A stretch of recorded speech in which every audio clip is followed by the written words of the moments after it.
In January 1920, an Italian-American businessman in Boston started a new company. In order to raise money, he took $100 investments from 18 people and offered them a fabulous return on their money in only 45 days.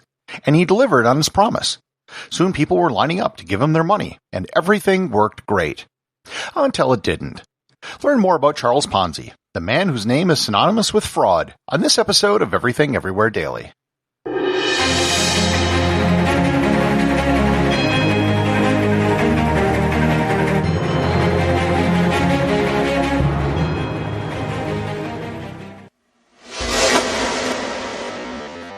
Charles Ponzi was born Carlo Pietro Giovanni Guglielmo Tebaldo Ponzi in the town of Lugo, Italy in 1882.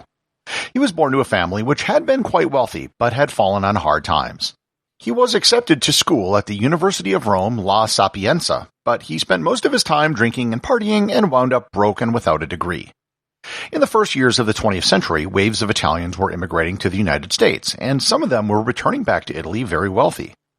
Ponzi was encouraged by his family to do the same, so in 1903 he set out for America, and he arrived in Boston on November 15th with only $2.50, because he gambled away the rest of his life savings on the ship coming over. He quickly learned English and got a job at a restaurant as a dishwasher. He worked his way up to being a waiter, but was fired because he was shortchanging the customers. And I think you can probably already tell what sort of guy Charles Ponzi was at this point. He bummed around doing odd jobs and found himself in Montreal in 1907. He got a job at a new bank called the Banco Zarozzi. Banco Zarozzi catered to new Italian immigrants, so it was a natural fit for Ponzi, who could speak Italian, English, and French. He worked his way up to bank manager when he discovered something shocking about the bank. Banco Zarozzi was offering 6% interest on their deposits, which was double the rate offered anywhere else. As such, a lot of money was coming into the bank. Ponzi found out that the bank had lost a lot of money on some bad real estate investments. The way they were able to pay everyone their high interest was because they had so much new money coming in. The money from new depositors was being used to pay off the interest from the older depositors. This obviously wasn't sustainable, and the bank eventually went under, but not before the bank's owner, Luigi Zarozzi, fled to Mexico, abandoning his family with a small fortune. Ponzi lost all of his money when the bank failed. With no money and no prospects, he then walked into the office of one of the bank's former customers, Canadian Warehousing, looking for a job. When he arrived, nobody was in the office, so he helped himself to a check that was sitting on the desk and wrote a check to himself for $423.58. He was quickly caught, hint, don't write a forged check to yourself, and he spent 3 years in prison in Quebec. In 1911, he was released and quickly got himself caught up in a plot to smuggle illegal Italian immigrants into the United States from Canada. That landed him a 2-year prison term in Atlanta, Georgia. There he befriended an Italian mobster and a Wall Street con man by the name of Charles Morse. When he was released from prison, he worked his way back up to Boston and took a job as a nurse at a mining camp. While there was another nurse who suffered burns from an accident. Ponzi actually volunteered to undergo surgery to have skin removed from his back and his legs to help the nurse.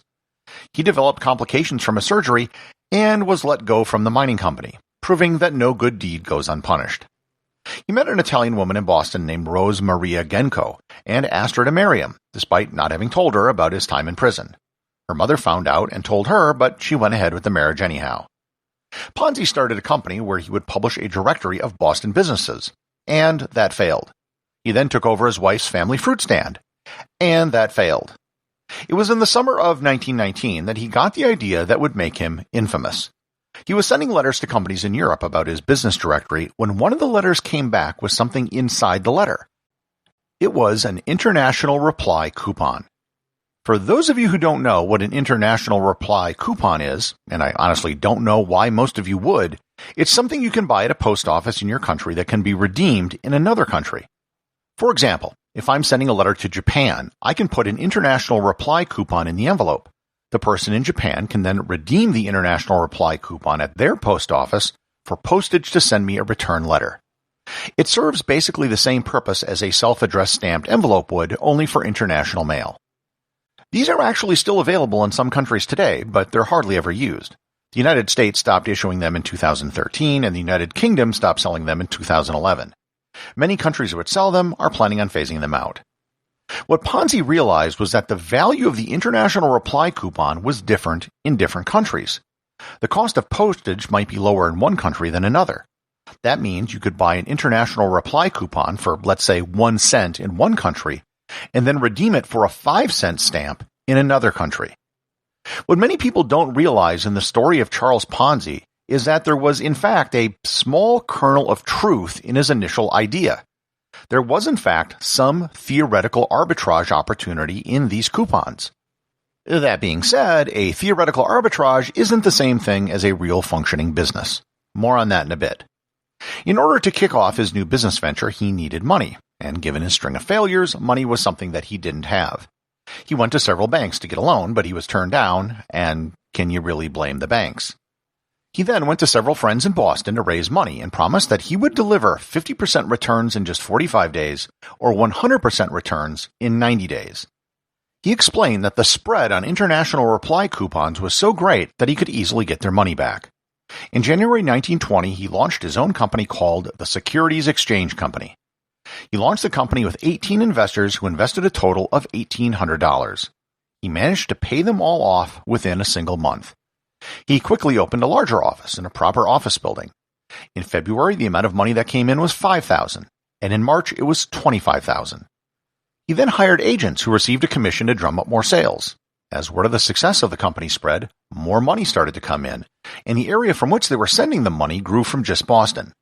By May, the total amount invested was $420,000, and by June, it was up to $2.5 million.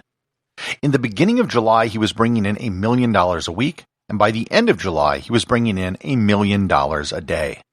The Securities Exchange Company set up offices from Maine to New Jersey. People were mortgaging their houses and putting their life savings into the company. The Boston police force invested some of their money. Rich Bostonians eventually caught wind and started investing their money. Ponzi had his money in the Hanover Trust Bank of Boston, which was a small bank that catered to Italian immigrants. He eventually had so much money in the bank that he was able to take it over.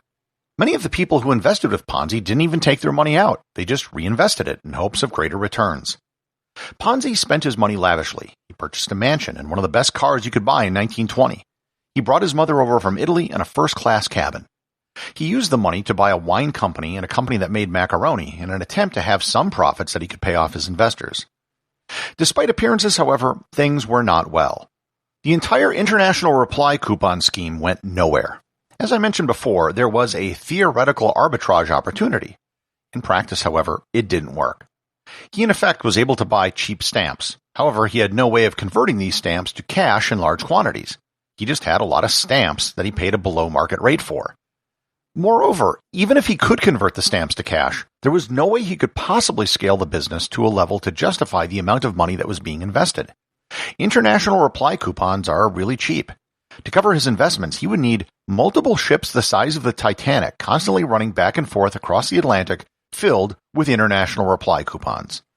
Because the international reply coupon business failed, he kept paying off investors with new money that was coming in from other investors. One financial writer wrote an article calling Ponzi's business a scam. Ponzi actually sued him for libel and won $500,000 in damages. This was because at the time, whoever made the claim had to prove it, and all the journalist had was ridiculous returns he could point to. On July 24th, the Boston Post wrote a glowing article about the company, but just 2 days later, their opinion had turned. They actually hired financial experts to do the math. They found out that Ponzi's business would require 160 million international reply coupons, but there were only 27,000 in circulation. The post office went on record as saying that nobody was actually buying large numbers of international reply coupons domestically or internationally. Moreover, Ponzi didn't invest his own money into the company, which was a massive red flag.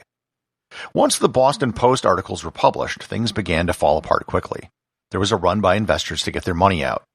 The government got involved, worried that Ponzi would bring down the entire Boston banking industry.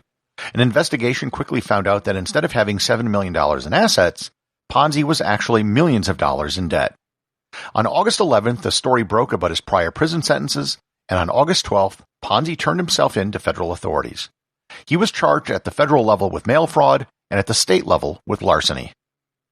On November 1st, 1920, he pleaded guilty in federal court to one count of mail fraud, thus avoiding a trial with 86 counts and potentially life in prison. He was sentenced to 5 years in prison and was released after 3.5. As soon as he was out of federal prison, the state of Massachusetts tried him for larceny. He argued that this was double jeopardy because he already served time for the same crime, and his case actually went to the Supreme Court, which ruled against him. In October 1922, serving as his own attorney because he didn't have any money, he was acquitted. In a second trial on other charges, the jury was deadlocked. Finally, in a third trial, he was convicted. While in jail, believe it or not, he received cards and letters from his investors and still had people who wanted him to invest their money. In 1925, he was out on bail as he appealed his conviction, and he fled to Florida. While there, he did what came naturally and started up a brand new scam that promised 200% returns in just 2 months by buying Florida swampland. He was charged with securities fraud in Florida, went to trial, and was sentenced to a year in prison. While appealing the verdict, he fled again. This time he shaved his head, grew a mustache, and tried to get on a ship back to Italy. He told one of the crew members on the ship who he was, which is always a bad idea if you're trying to use a fake identity, and was arrested in New Orleans. He was sent back to Massachusetts and served 7 more years in prison. When he was released in 1934, he was deported back to Italy. His wife stayed in the United States and divorced him. In Italy, he bounced around between jobs and scams and lived the rest of his life in poverty. He managed to find some work as a translator, which was something he was actually good at. He got a job working for the Italian National Airline in Brazil, but when World War II broke out, he couldn't fly back to Italy and was stuck there. He ended up dying in 1949 at a hospital for the poor in Rio de Janeiro at the age of 66. Ponzi's scheme didn't just fail, it became the reference point for almost all future financial schemes. Many of his investors lost everything, and those who did get money back only received pennies on the dollar. You'd think that people would eventually learn that incredible returns on an investment are just too good to be true, but similar schemes are still run today. The most famous was that of Bernie Madoff. Madoff actually managed to run his con for much longer and made far more money. In inflation-adjusted dollars, Bernie Madoff actually took investors for more than 53 times what Charles Ponzi did. So long as people are willing to suspend reason to pursue outsized returns on their investments, there might always be people who are willing to run a Ponzi scheme. Everything Everywhere Daily is an Airwave Media podcast. The executive producer is Darcy Adams. The associate producers are Thor, Thomsen, and Peter Bennett. Today's review comes from listener Gravy Dave over at Podchaser. He writes, Gary answers those questions you didn't know you needed answered when it comes to history. Easy listening, great info. Thanks, Gravy Dave. That is one thing about history. You don't know what you don't know, and it's only once you know it that you realize how much you didn't know. Remember, if you leave a review or send me a boostagram, you too can have it read on the show.